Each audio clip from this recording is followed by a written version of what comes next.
साथियों, मानव अधिकारों से जुड़ा एक और पक्ष है जिसकी चर्चा मैं आज करना चाहता हूं। हाल के वर्षों में मानव अधिकार की व्याख्या कुछ लोग अपने अपने तरीके से अपने अपने हितों को देखकर करने लगे हैं। एक ही प्रकार की किसी घटना में कुछ लोगों को मानव अधिकार का हनन दिखता है और वैसी ही किसी दूसरी घटना में इन्हीं लोगों को मानव अधिकार का हनन नहीं दिखता। इस प्रकार की मानसिकता भी मानव अधिकार को बहुत ज्यादा नुकसान पहुंचाती है। मानव अधिकार का बहुत ज्यादा हनन तब होता है जब उसे राजनीतिक रंग से देखा जाता है, राजनीतिक चश्मे से देखा जाता है, राजनीतिक नफा नुकसान के तराजू से तोला जाता है। इस तरह का सिलेक्टिव व्यवहार लोकतंत्र के लिए भी उतना ही नुकसानदायक है। हम देखते हैं कि ऐसे ही सिलेक्टिव व्यवहार करते हुए कुछ लोग मानव अधिकारों के हनन के नाम पर देश की छवि को भी नुकसान पहुंचाने का प्रयास करते हैं। ऐसे लोगों से भी देश को सतर्क रहना है।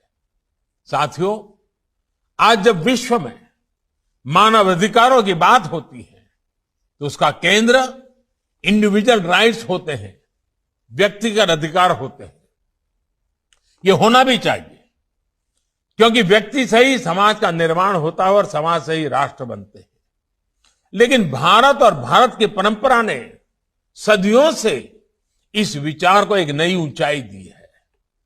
हमारे यहां सदियों से शास्त्रों में बार बार इस बात का जिक्र किया जाता है, आत्मनः प्रतिकूलानि परेशान न समाचारेत, यानी जो अपने लिए प्रतिकूल हो वो व्यवहार दूसरे किसी भी व्यक्ति के साथ न करें।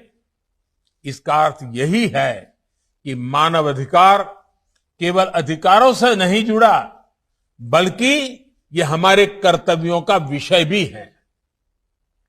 हम अपने साथ साथ दूसरों के भी अधिकारों की चिंता करें, दूसरों के अधिकारों को अपना कर्तव्य बनाएं।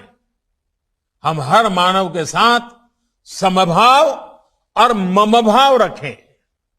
जब समाज में ये सहजता आ जाती है तो मानव अधिकार हमारे समाज का जीवन मूल्य बन जाता है।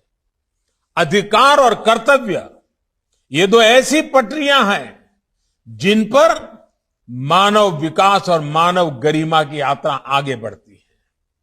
अधिकार जितना आवश्यक है, कर्तव्य भी उतने ही आवश्यक है। अधिकार और कर्तव्य की बात अलग अलग नहीं होनी चाहिए, एक साथ ही की जानी चाहिए।